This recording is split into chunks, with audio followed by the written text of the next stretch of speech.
Assalamualaikum warahmatullahi wabarakatuh. Selamat pagi teman-teman. Perkenalkan, kami dari kelompok 2 akan membawakan materi tentang prinsip-prinsip belajar, jenis-jenis belajar, dan ciri-ciri belajar. Sebelumnya, saya akan memperkenalkan siapa saja teman-teman saya yang akan mempresentasikannya pada pagi hari ini. Yang pertama ada Alvinur Hafidhoh, yang kedua Alfian Della, yang ketiga Rizka Arnita, yang keempat Riza Fatia Roshida, yang kelima Rizky Aulia, yang keenam adalah saya, Cynthia Dwi Kurniawati. Baik, di sini kita juga akan menjelaskan apa saja yang akan kita sampaikan dalam prinsip belajar, jenis-jenis belajar, dan ciri-ciri belajar. Memasuki materi yang pertama yaitu prinsip-prinsip belajar. Yang pertama adalah prinsip kesiapan. Proses belajar dipengaruhi kesiapan siswa. Yang dimaksud kesiapan adalah kondisi individu yang memungkinkan ia dapat belajar. Yang kedua ada prinsip motivasi. Suatu kondisi dari pelajar untuk memprakarsai kegiatan, mengatur arah kegiatan itu dan memelihara kesungguhan. Dan yang ketiga adalah prinsip persepsi. Setiap individu melihat dunia dengan caranya sendiri yang berbeda dari yang lain. Persepsi ini mempengaruhi perilaku individu. Dan yang keempat adalah prinsip tujuan. Tujuan harus tergambar jelas dalam pikiran dan diterima oleh para pelajar pada saat proses belajar terjadi. Next yaitu number 5, prinsip perbedaan individu. Proses pembelajaran sebaiknya memperhatikan perbedaan individual dalam kelas sehingga dapat memberi kemudahan pencapaian tujuan belajar yang setinggi-tingginya. Number 6, prinsip belajar psikomotor.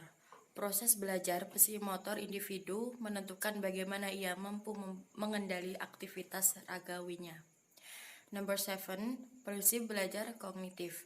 Melibatkan proses pengenalan dan atau menemuan. Belajar kognitif mencakup asosiasi antar unsur pembentukan konsep, menemuan masalah, dan keterampilan memecahkan masalah yang selanjutnya membentuk perilaku baru. Number 8, prinsip evaluasi, yaitu evaluasi mencakup kesadaran individu mengenai penampilan, motivasi belajar, dan kesiapan untuk belajar. Selanjutnya adalah jenis-jenis belajar. Yang pertama adalah belajar abstrak. Dalam mempelajari suatu hal yang abstrak, peranan akal atau rasio sangatlah penting. Begitu pula dengan penguasaan atas suatu prinsip dan konsep. Yang kedua adalah belajar keterampilan. Belajar keterampilan merupakan suatu proses belajar yang bertujuan untuk memperoleh sebuah keterampilan tertentu dengan menggunakan suatu gerakan motorik. Dalam proses belajar ini, proses pelatihan yang intensif dan teratur sangatlah diperlukan. Dan yang ketiga adalah belajar sosial. Belajar yang bertujuan untuk memperoleh suatu keterampilan dan pemahaman terhadap suatu masalah. Dan yang selanjutnya adalah belajar pemecahan masalah. Belajar untuk memperoleh sebuah keterampilan atau kemampuan untuk memecahkan berbagai suatu masalah secara logis dan rasional. Jenis-jenis belajar yang kelima yaitu belajar rasional. Belajar rasional itu belajar dengan menggunakan suatu kemampuan berpikir secara logis atau sesuai dengan akal sehat. Tujuannya yaitu untuk memperoleh beragam kecakapan. Jadi peserta didik harus mengungkapkan apa yang ada di pikirannya masing-masing agar terciptanya suatu keserasian atau beragaman suatu kecakapan di dalam pembelajaran tersebut. Yang keenam, belajar kebiasaan.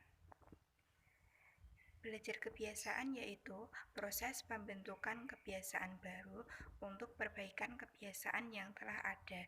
Belajar kebiasaan selain menggunakan sebuah perintah, keteladanan, serta pengalaman khusus, juga menggunakan hukum dan ganjaran. Jadi di sini belajar kebiasaan yaitu selain menggunakan sebuah perintah, keteladanan, dan pengalaman khusus, juga menggunakan sebuah hukuman dan ganjaran untuk peserta didik yang tidak mematuhi aturan sekolah. Yang ketujuh, belajar apresiasi. Belajar apresiasi yaitu belajar untuk mempertimbangkan nilai atau arti penting suatu objek, tujuannya agar individu mendapatkan dan mengembangkan kecakapan ranah rasa. Yang terakhir, kedelapan, yaitu belajar pengetahuan. Artinya, belajar untuk mendapatkan sejumlah pemahaman, pengertian, informasi, dan sebagainya. Belajar pengetahuan juga bisa diartikan sebagai suatu program belajar terencana untuk menguasai suatu materi pelajaran dengan melibatkan suatu kegiatan, investigasi atau penelitian dan eksperimen. Jadi di sini belajar pengetahuan itu semacam menggali informasi, entah itu melalui suatu penelitian atau eksperimen tertentu dalam sebuah pembelajaran. Oke, itu berbagai jenis-jenis belajar. Yang ketiga yaitu ciri-ciri belajar. Ciri-ciri belajar dibagi menjadi 7 bagian. Yang pertama yaitu belajar tidak sama dengan perubahan fisik dan mental. Belajar adalah proses perubahan tingkah laku yang disengaja. Perubahan tersebut bisa berupa dari tidak tahu menjadi tahu, dari yang tidak mengerti menjadi mengerti, dari tidak dapat mengerjakan sesuatu menjadi dapat mengerjakan sesuatu, dari memberi respon yang salah ke arah memberi respon yang benar. Contohnya, perubahan fisik seperti kecil menjadi besar, dari kurus menjadi gemuk, dari pendek menjadi tinggi, bukanlah karena proses belajar. Yang kedua yaitu perubahan yang disadari dan disengaja. Ciri tersebut menjelaskan bahwa belajar merupakan perubahan tingkah laku yang disadari atau disengaja oleh individu tersebut. Dia juga menyadari hasil dari perubahan tersebut. Misalnya, individu tersebut memahami bahwa telah terjadi peningkatan pengetahuan dan keterampilan dari hasil belajar. Yang ketiga, perubahan yang berkesinambungan. Bahwa perubahan yang terjadi pada individu merupakan perubahan lanjutan dari keterampilan, pengetahuan yang telah dia miliki sebelumnya. Misalkan, si X sudah memiliki pengetahuan tentang penjumlahan dan pengurangan. Kemudian dia belajar tentang perkalian dan pembagian, maka dia dapat memanfaatkan pengetahuan terdahulunya untuk mempelajari pengetahuan barunya. Yang keempat, perubahan yang fungsional. Hasil dari perubahan belajar adalah perubahan yang fungsional. Artinya, hasil dari perubahan tersebut berguna.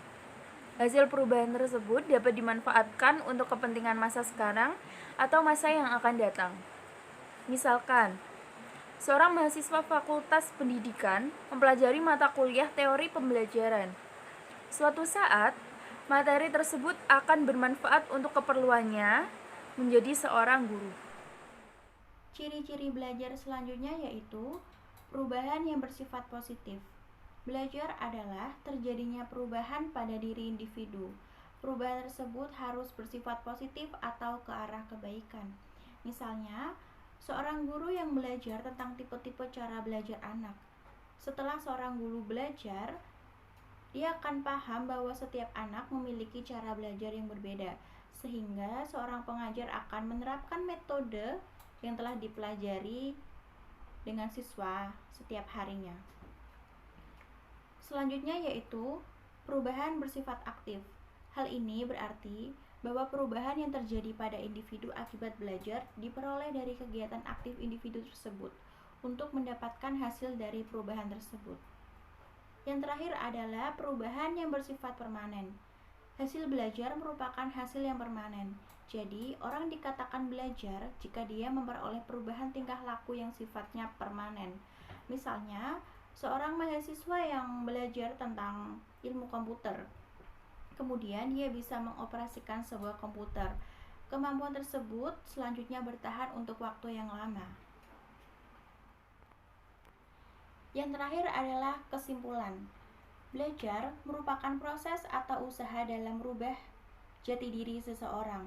Perubahan terjadi akibat adanya suatu pengalaman atau latihan. Pembelajaran merupakan kegiatan yang dilakukan untuk memfasilitasi dan meningkatkan intensitas dan kualitas belajar pada diri peserta didik. Prinsip-prinsip pembelajaran juga diperlukan oleh seorang pengajar, mengingat prinsip belajar adalah landasan berpikir dan sumber motivasi agar proses belajar dan pembelajaran dapat berjalan dengan baik antara pendidik dengan peserta didik.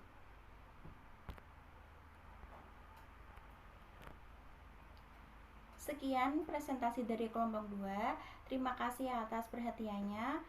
Jika ada pertanyaan bisa drop di bawah ya. Terima kasih.